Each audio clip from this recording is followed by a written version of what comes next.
ED versus దీది. కోల్కతాలో I-PAC కార్యాలయంలో ED సోదాలపై భగ్గుమన్న Bengal CM. బెంగాల్లో హైడ్రామా. అలాగే ఐపాక్ అంటే వాళ్ళ ఈ రాజకీయ వ్యూహకర్త ఆఫీస్ మీద దాడి అంటూ వివిధ పత్రికల్లో వార్తలు వచ్చాయి. రామ్నాథ్ గారు చెప్పండి, ఈ పాయింట్ మీద కూడా సంక్షిప్తంగా. ఆసక్తికరం కదా, సడన్గా ఈడీ ఎలక్షన్కి ముందే ఈ రకంగా దాడి చేయటం ఏంటి? దాన్ని ఎదుర్కోవడానికి ముఖ్యమంత్రి గారే వెళ్ళి చాలా కీలకమైన ఫైల్ అన్ని తీసుకుని వెళ్ళిపోయారనే సమాచారం. ఈ రెంటి మీద మీరు ఎట్లా అభిప్రాయపడతారు? ఇప్పుడు బెంగాల్ అనేది చాలా కీలకంగా మారిపోయింది. చెప్తున్నాడు దేశం మొత్తం కూడా బెంగాల్లో ఈసారి ఏ ప్రభుత్వం వస్తుంది అని ఎదురు చూస్తున్నారు.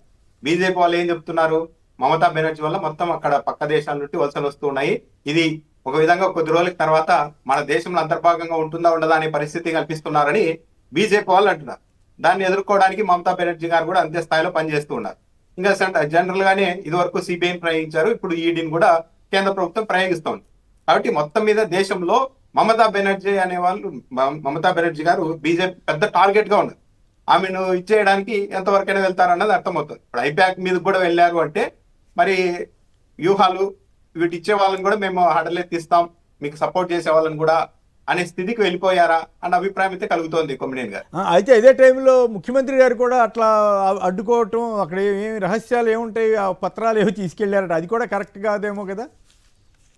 మరి ఏమో కలిసి పని చేస్తున్నారేమో, కాబట్టి ఏదో ఉండండి, అంత సీరియస్ గా ముఖ్యమంత్రి గారు డైరెక్ట్ రారు కదండి, ఏదో ఉంది. మరి ఏం పత్రాలు ఏమో తెలియదు, అది తర్వాత కానీ బయటపడతాయో.